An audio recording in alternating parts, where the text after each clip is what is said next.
Welcome back to our channel. Today we are reading Pride and Prejudice by Jane Austen. In chapter 42 we touched upon the issues of love and marriage. Elizabeth was getting ready to her journey with gardeners and was very anxious about the journey specifically to Pemberley Park. Let's see what happens next in chapter 43. Elizabeth, as they drove along, watched for the first appearance of Pemberley Woods with some perturbation, and when at length they turned in at the lodge, her spirits were in a high flutter. The park was very large and contained great variety of ground. They entered it in one of its lowest points and drove for some time through a beautiful wood stretching over a wide extent.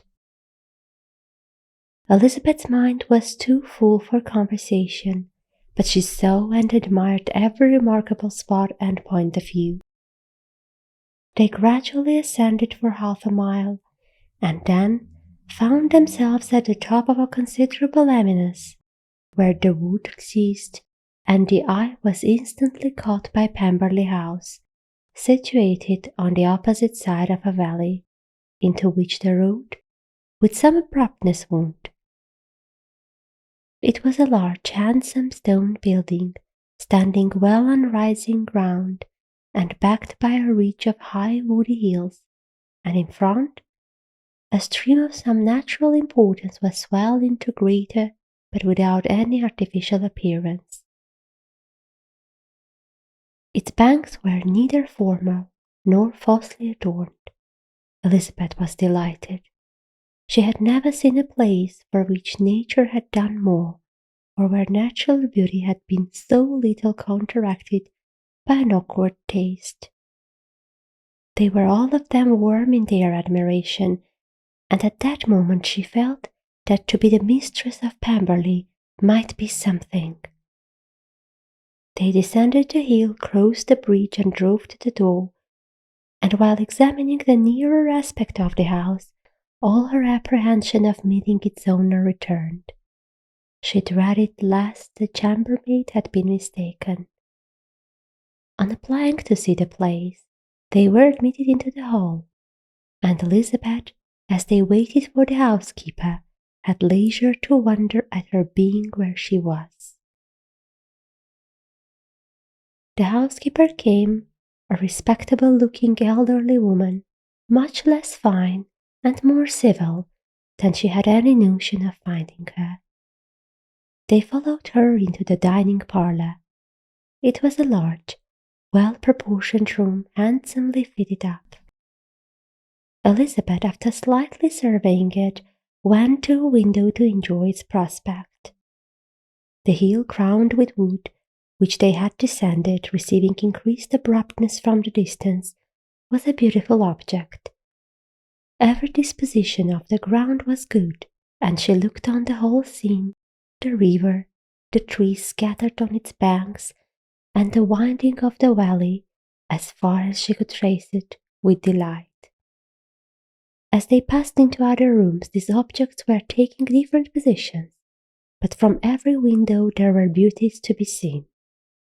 The rooms were lofty and handsome, and they had furniture suitable to the fortune of its proprietor, but Elizabeth saw, with admiration of his taste, that it was neither gaudy nor uselessly fine, with less of splendour and more real elegance than the furniture of Rosings. And of this place, thought she, I might have been mistress. With these rooms I might now have been familiarly acquainted. Instead of viewing them as a stranger, I might have rejoiced in them as my own and welcomed to them as visitors my uncle and aunt. But no, recollecting herself, that could never be. My uncle and aunt would have been lost to me. I should not have been allowed to invite them. This was a lucky recollection. It saved her from something very like regret. She longed to require of the housekeeper whether her master was really absent, but had not the courage for it. At length, however, The question was asked by her uncle, and she turned away with alarm, while Mrs. Reynolds replied that he was, adding, "But we expect him tomorrow with a large party of friends." How rejoiced was Elizabeth that their own journey had not by any circumstance been delayed a day. Her aunt now called her to look at the picture. She approached and saw the likeness of Mr. Wickham, suspended, amongst several other miniatures, over the mantelpiece. Her aunt asked her smilingly how she liked it. The housekeeper came forward and told them it was a picture of a young gentleman, the son of her late master's steward, who had been brought up by him at his own expense. "He is now gone into the army," she added, "but I am afraid he has turned out very wild." Mrs. Gardiner looked at her niece with a smile, but Elizabeth could not return it. "And that," said Mrs. Reynolds, pointing to another of the miniatures, "is my master, and very like him. It was drawn at the same time as the other, about 8 years ago." "I have heard much of your master's fine person," said Mrs. Gardiner, looking at the picture. "It is a handsome face, but Lizzie, you can tell us whether it is like or not." Mrs. Reynolds' respect for Elizabeth seemed to increase on this intimation of her knowing her master. "Does that young lady know Mr. Darcy?" Elizabeth coloured and said, "A little." "And do not you think him a very handsome gentleman, ma'am?" "Yes, very handsome. I'm sure I know none so handsome, but in the gallery upstairs you will see a finer, larger picture of him than this. This room was my late master's favourite room, and these miniatures are just as they used to be then. He was very fond of them." This accounted to Elizabeth for Mr. Wickham's being among them. Mrs. Reynolds then directed their attention to one of Miss Darcy, drawn when she was only 8 years old. "And is Miss Darcy as handsome as her brother?" said Mrs. Gardiner. "Oh yes, the handsomest young lady that ever was seen, and so accomplished. She plays and sings all day long. In the next room is a new instrument just come down for her, a present from my master. She comes here tomorrow with him." Mr. Gardiner, whose manners were very easy and pleasant, encouraged her communicativeness by his questions and remarks. Mrs. Reynolds, either by pride or attachment, had evidently great pleasure in talking of her master and his sister. "Is your master much at Pemberley in the course of the year?" "Not so much as I could wish, sir, but I dare say he may spend half his time here, and Miss Darcy is always down for the summer months." "Except," thought Elizabeth, "when she goes to Ramsgate. If your master would marry, you might see more of him." "Yes, sir, but I do not know when that will be. I do not know who is good enough for him." Mr. and Mrs. Gardiner smiled.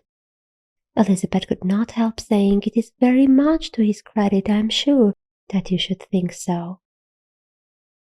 "I say no more than the truth, and everybody will say that knows him," replied the other. Elizabeth thought this was going pretty far, and she listened with increasing astonishment as the housekeeper added, "I have never known a cross word from him in my life, and I have known him ever since he was 4 years old."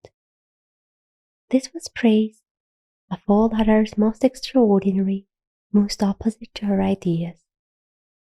That he was not a good-tempered man had been her firmest opinion.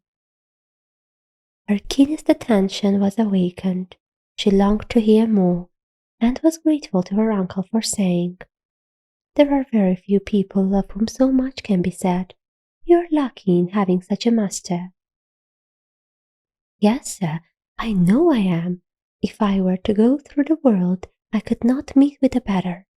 But I have always observed that they who are good-natured when children are good-natured when they grow up, and he was always the sweetest-tempered, most generous-hearted boy in the world." Elizabeth almost stared at her. "Can this be Mr. Darcy?" thought she.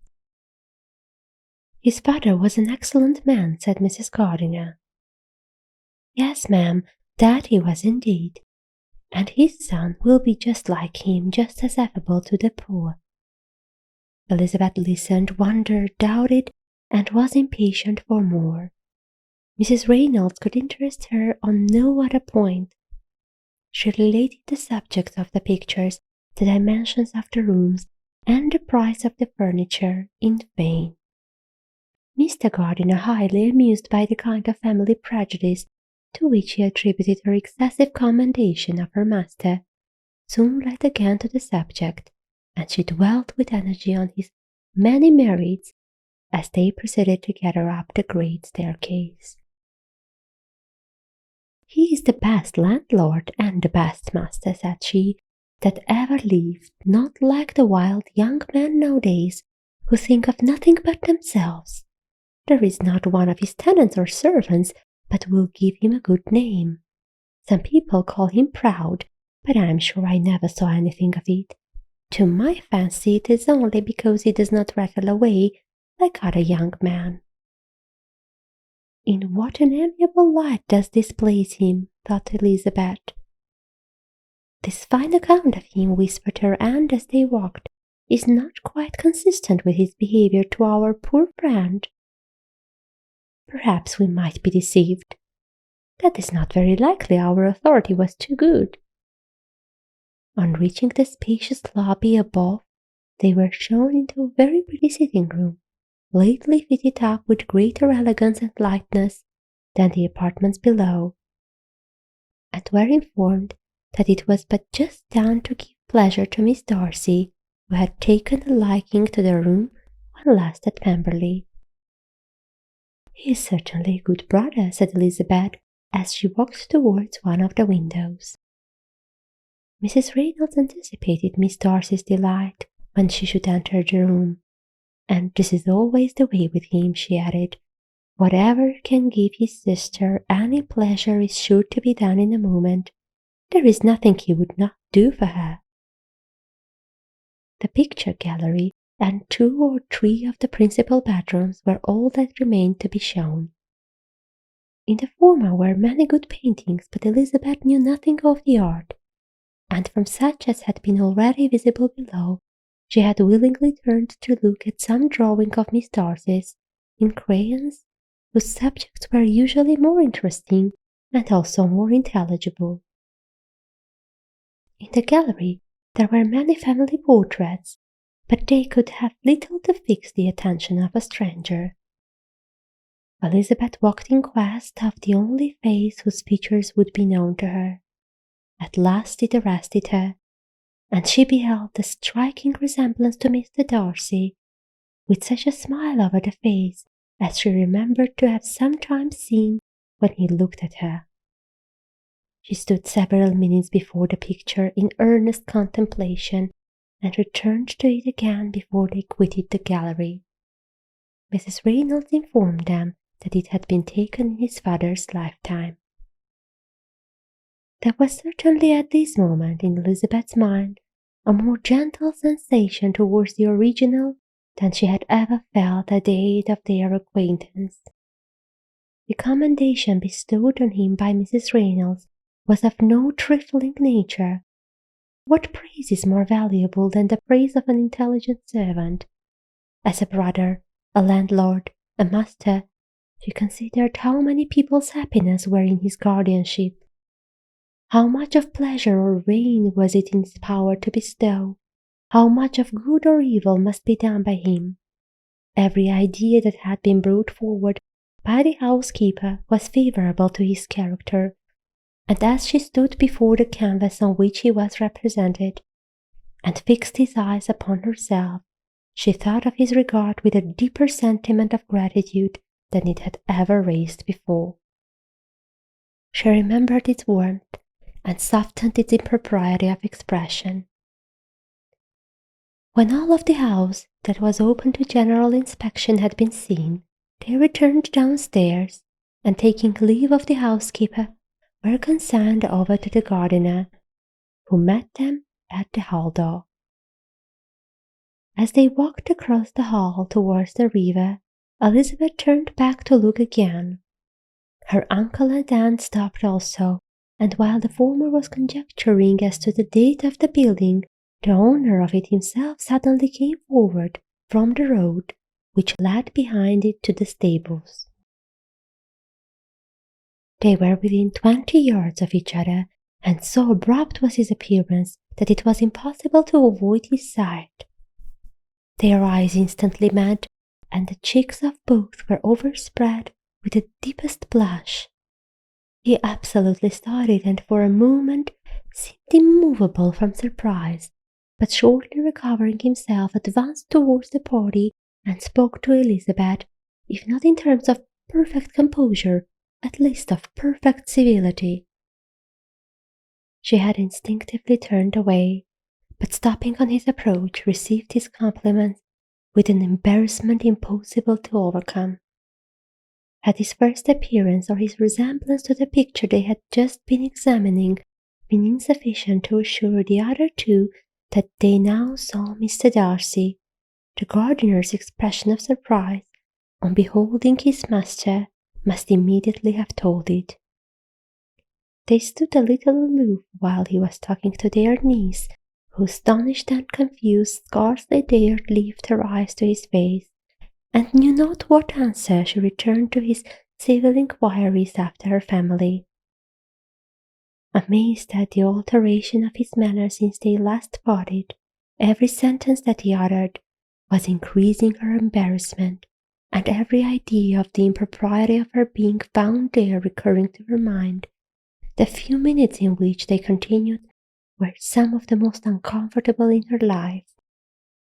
Nor did he seem much more at ease when he spoke.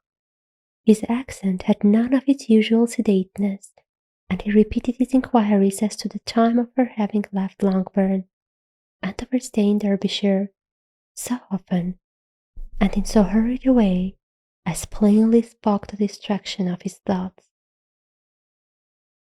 At length every idea seemed to fail him, and after standing a few moments without saying a word, he suddenly recollected himself, and took leave.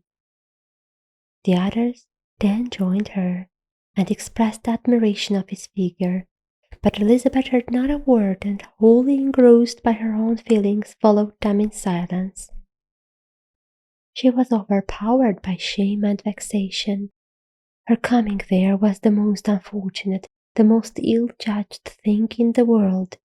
How strange it must appear to him, in what a disgraceful light might it not strike so vain a man. It might seem as if she had purposely thrown herself in his way again. Oh, why did she come? Or why did he thus come a day before he was expected? Had they been only 10 minutes sooner, they should have been beyond the reach of his discrimination, for it was plain that he was that moment arrived, that moment alighted from his horse or his carriage. She blushed again and again over the perverseness of the meeting, and his behaviour so strikingly altered. What could it mean? That he should even speak to her was amazing, but to speak with such civility, to inquire after her family, never in her life had she seen his manners so little dignified. Never had he spoken with such gentleness as on this unexpected meeting. What a contrast did it offer to his last address in Rosings Park, when he put his letter into her hand. She knew not what to think, or how to account for it. They had now entered a beautiful walk by the side of the water, and every step was bringing forward a nobler fall of ground, or a finer reach of the woods to which they were approaching. But it was some time before Elizabeth was sensible of any of it, and though she answered mechanically to the repeated appeals of her uncle and aunt, and seemed to direct her eyes to such objects as they pointed out, she distinguished no part of the scene. Her thoughts were all fixed on that one spot of Pemberley House, whichever it might be, where Mr. Darcy then was. She longed to know what at the moment was passing in his mind, in what manner he thought of her, and whether, in defiance of everything, was she still dear to him. Perhaps he had been civil only because he felt himself at ease, yet there had been that in his voice which was not like ease. Whether he had felt more of pain or of pleasure in seeing her she could not tell, but he certainly had not seen her with composure. At length, however, the remarks of her companions on her absence of mind aroused her, and she felt the necessity of appearing more like herself. They entered the woods, and bidding adieu to the river for a while, ascended some of the higher grounds, when in spots where the opening of the trees gave the eye power to wander, were many charming views of the valley, the opposite hills, with the long range of woods overspreading many and occasionally part of the stream. Mr. Gardiner expressed a wish of going round the whole park, but feared it might be beyond the walk. With a triumphant smile, they were told that it was 10 miles round. It settled the matter, and they pursued the accustomed circuit, which brought them again after some time, in a descent among hanging woods to the edge of the water, and one of its narrowest parts. They crossed it by a simple bridge in character with the general air of the scene. It was a spot less adorned than any they had yet visited, and the valley, here contracted into a glen, allowed room only for the stream and a narrow walk amidst the rough coppice wood which bordered it. Elizabeth longed to explore its windings, but when they had crossed the bridge and perceived their distance from the house, Mrs. Gardiner, who was not a great walker, could go no farther, and thought only of returning to the carriage as quickly as possible. Her niece was therefore obliged to submit, and they took their way towards the house on the opposite side of the river in the nearest direction, but their progress was slow, for Mr. Gardiner, though seldom able to indulge the taste, was very fond of the fishing, and was so much engaged in watching the occasional appearance of some trout in the water, and talking to the men about them, that he advanced but little. Whilst wandering on this slow manner, they were again surprised, and Elizabeth's astonishment was quite equal to what had been seen at first, by the sight of Mr. Darcy approaching them, and at no great distance. The walk, being here less sheltered than on the other side, allowed them to see him before they met. Elizabeth, however, astonished, was at least more prepared for an interview than before, and resolved to appear and to speak with calmness if he really intended to meet them. For a few moments, indeed, she felt that he would probably strike into some other path. The idea lasted while a turning in the walk concealed him from their view. The turning past, he was immediately before them. With a glance, she saw that he had lost none of his recent civility, and to imitate his politeness, she began as they met to admire the beauty of the place, but she had not got beyond the words delightful and charming, when some unlucky recollections obtruded, and she fancied that praise of Pemberley from her might be mischievously construed. Her colour changed, and she said no more. Mrs. Gardiner was standing a little behind, and on her pausing, he asked her if she would do him the honour of introducing him to her friends. This was a quiet stroke of civility for which she was quite unprepared, and she could hardly suppress a smile at his being now seeking the acquaintance of some of those very people against whom his pride had revolted in his offer to herself. What will be his surprise, thought she, when he knows who they are? He takes them now for people of fashion. The introduction, however, was immediately made, and as she named their relationship to herself, she stole a sly look at him to see how he bore it, and was not without the expectation of his decamping as fast as he could from such disgraceful companions. That he was surprised by the connection was evident. He sustained it, however, with fortitude, and so far from going away turned back with them and entered into conversation with Mr. Gardiner. Elizabeth could not but be pleased, could not but triumph. It was consoling that he should know she had some relations for whom there was no need to blush. She listened most attentively to all that passed between them, and gloried in every expression, every sentence of her uncle, which marked his intelligence, his taste, or his good manners. The conversation soon turned upon fishing, and she heard Mr. Darcy invite him with the greatest civility to fish there as often as he chose, while he continued in the neighbourhood, offering at the same time to supply him with fishing tackle, and pointing out those parts of the stream where there was usually most sport. Mrs. Gardiner, who was walking arm in arm with Elizabeth, gave her a look expressive of wonder. Elizabeth said nothing, but it gratified her exceedingly. The compliment must be all for herself. Her astonishment, however, was extreme, and continually was she repeating, "Why is he so altered? From what can it proceed? It cannot be for me, it cannot be for my sake, that his manners are thus softened. My reproofs at Hansford could not work such a change as this. It is impossible that he should still love me." After walking some time in this way, the two ladies in front, two gentlemen behind, on resuming their places, after descending to the brink of the river for the better inspection of some curious water plant, there chanced to be a little alteration.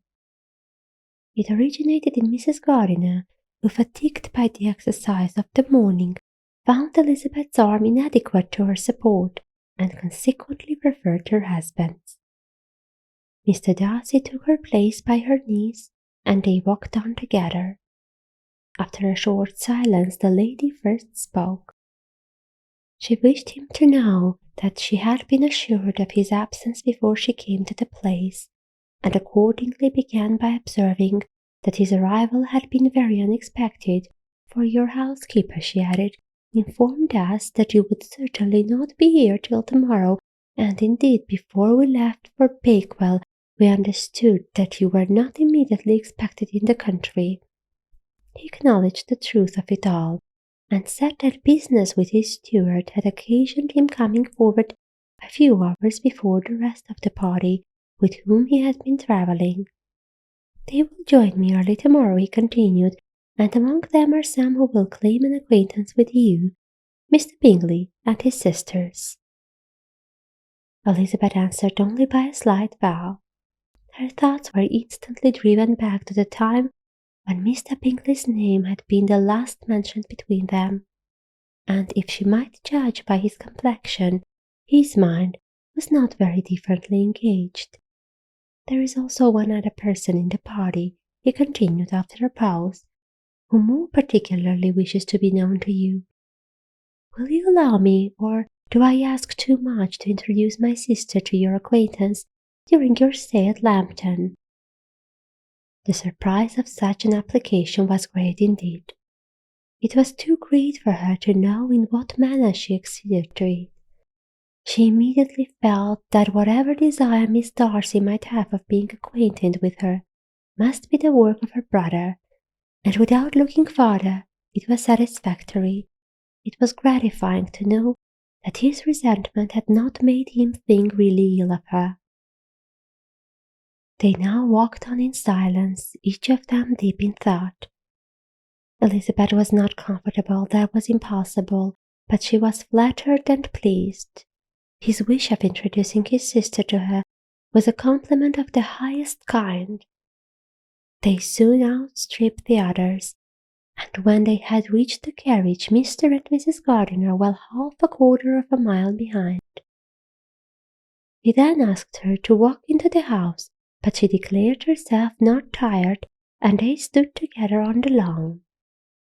At such a time much might have been said, and silence was very awkward. She wanted to talk, but there seemed to be an embargo on every subject. At last she recollected that she had been travelling, and they talked of Matlock and Dovedale with great perseverance. Yet time and her aunt moved slowly, and her patience and her ideas were nearly worn out before the tete-a-tete was over. On Mr. and Mrs. Gardiner's coming up, they were all pressed to go into the house and take some refreshment, but this was declined, and they parted on each side with the utmost politeness. Mr. Darcy handed the ladies into the carriage, and when it drove off, Elizabeth saw him walking slowly towards the house. The observations of her uncle and aunt now began, and each of them pronounced him to be infinitely superior to anything they had expected. "He is perfectly well behaved, polite, and unassuming," said her uncle. "There is something a little stately in him, to be sure," replied her aunt, "but it is confined to his air, and is not unbecoming. I can now say with the housekeeper that though some people may call him proud, I have seen nothing of it. I was never more surprised than by his behaviour to us. It was more than civil, it was really attentive, and there was no necessity for such attention. His acquaintance with Elizabeth was very trifling." "To be sure, Lizzie," said her aunt, "he is not so handsome as Wickham, or rather he has not Wickham's countenance, for his features are perfectly good. But how came you to tell me that he was so disagreeable?" Elizabeth excused herself as well as she could, said that she had liked him better when they had met in Kent than before, and that she had never seen him so pleasant as this morning. "But perhaps he may be a little whimsical in his civilities," replied her uncle. "Your great men often are, and therefore I shall not take him at his word, as he might change his mind another day and warn me off his grounds." Elizabeth felt that they had entirely misunderstood his character, but said nothing. "From what we have seen of him," continued Mrs. Gardiner, "I really should not have thought that he could have behaved in so cruel a way by anybody as he has done by poor Wickham. He has not an ill-natured look. On the contrary, there is something pleasing about his mouth when he speaks, and there is something of dignity in his countenance that would not give one an unfavourable idea of his heart. But to be sure, the good lady who showed us his house did give him a most flaming character. I could hardly help laughing aloud sometimes. But he is a liberal master, I suppose, and that in the eye of a servant comprehends every virtue." Elizabeth here felt herself called on to say something in vindication of his behaviour to Wickham, and therefore gave them to understand, in as guarded manner as she could, that by what she had heard from his relations in Kent, his actions were capable of a very different construction, and that his character was by no means so faulty, nor Wickham so amiable, as they had been considered in Hertfordshire. In confirmation of this, she related the particulars of all the pecuniary transactions in which they had been connected, without actually naming her authority, but stating it to be such as might be relied on. Mrs. Gardiner was surprised and concerned, but as they were now approaching the scene of her former pleasures, every idea gave way to the charm of recollection, and she was too much engaged in pointing out to her husband all the interesting spots in its environs to think of anything else. Fatigued as she had been by the morning's walk, they had no sooner dined than she set off again in quest of her former acquaintance, and the evening was spent in the satisfactions of an intercourse renewed after many years' discontinuance. The occurrences of the day were too full of interest to leave Elizabeth much attention for any of these new friends, and she could do nothing but think, and think with wonder, of Mr. Darcy's civility, and above all, of his wishing her to be acquainted with his sister. This much for today. Stay tuned to our channel to see what happens next. Goodbye.